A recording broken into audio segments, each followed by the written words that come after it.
তো হ্যালো বন্ধুরা, তো আবার একটা নতুন ভিডিও নিয়ে চলে আসলাম তোমাদের সামনে। তো এই ভিডিওতে আলোচনা করতে চলেছে ইবিএফসিকে নিয়ে। তো ইবিএফসি একজন সেরা রাইট উইঙ্গার বিদেশি প্লেয়ারকে সই করাতে চাইছে পরের সিজনের জন্য।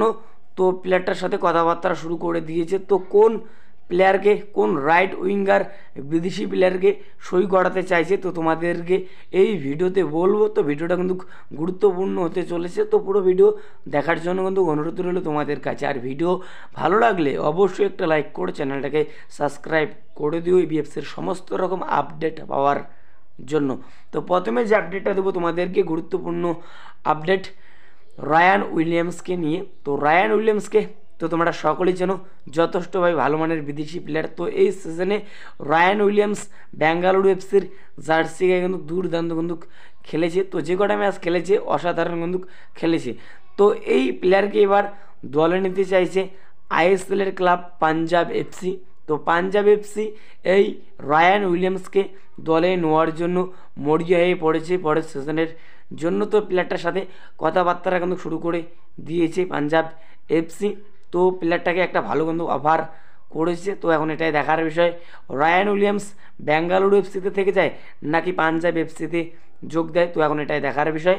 তো রায়ান উইলিয়ামসের ব্যাপারে যতটুকু আপডেট পেয়েছি তো তোমাদেরকে বললাম।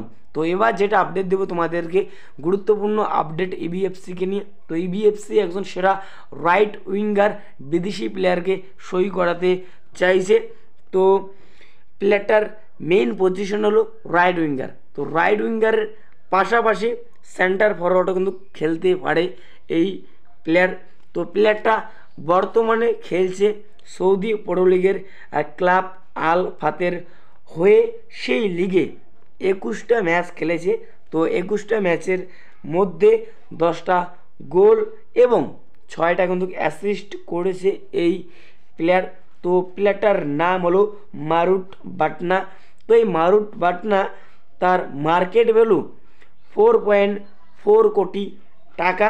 তো তোমরা বুঝতেই পারছো মার্কেট ভ্যালুটা অনেক বেশি। তো মার্কেট ভ্যালু থেকে বোঝা যাচ্ছে প্লেয়ারটা কীরকম প্লেয়ার। তো প্লেয়ারটার বয়সের যদি কথা বলি তোমাদেরকে, তো প্লেয়ারটার বয়স হলো 34 বছর এই মারুট বাটনার। তো প্লেয়ারটা এই সিজনে যে কটা ম্যাচ খেলেছে আল ফাতের হয়ে দুর্দান্ত খেলেছে। তো বর্তমানে সৌদি প্রো লিগের ক্লাব আল ফাতের হয়ে কিন্তু খেলছে। তো প্লেয়ারটা যথেষ্ট ভালো কোয়ালিটির কিন্তু বিদেশি প্লেয়ার। তো এই প্লেয়ারের খেলা দেখে কোচ অস্কার ব্রুজনের কিন্তু পছন্দ হয়েছে। তো সেই কারণে এই প্লেয়ারকে এবার সই করাতে চাইছে কোচ অস্কার ব্রুজন। তো ম্যানেজমেন্টকে জানিয়েছে যে প্লেয়ারটার পিছনে যেন অল আউট ঝাঁপানো হয় এই প্লেয়ারকে দলে নেওয়ার জন্য। তো এখন এটাই দেখার বিষয় এই প্লেয়ারকে শেষ পর্যন্ত তুলে নিতে পারে নাকি। তো প্লেয়ারটার সঙ্গে কথাবার্তা কিন্তু শুরু করে দিয়েছে এই বিএফসির ম্যানেজমেন্ট। তো এরকমই কিন্তু আপডেট পাওয়া যাচ্ছে এই মুহূর্তে। তো যতটুকু আপডেট পেয়েছি এই মারুট বাটনার ব্যাপারে তো তোমাদেরকে বললাম। তো একদম সঠিক আপডেট তোমাদেরকে দিলাম। তো ইবিএফসি একটা ভালো দল গঠন করছে, তো এটা আমি কিন্তু জোর গলায় বলতে পারি তোমাদেরকে। তো ইস্ট বেঙ্গলের ম্যানেজমেন্ট দুজন বিদেশি প্লেয়ারের সই কিন্তু কমপ্লিট করে নিয়েছে। তো একজন হলো মোহাম্মদ রাশিদ ও আরেকজন হলো মিগুয়েল ফেররা। তো এই দুই বিদেশি প্লেয়ারের কিন্তু সই কিন্তু কমপ্লিট করে নিয়েছে এই বিএফসির ম্যানেজমেন্ট। তো এরকমই কিন্তু আপডেট পাওয়া যাচ্ছে এই মুহূর্তে। তো এই ভিডিওতে তোমাদেরকে এতটুকুই বলা ছিল। তো যদি ভিডিওটা ভালো লাগে অবশ্যই একটা লাইক করে চ্যানেলটাকে সাবস্ক্রাইব করে দিও।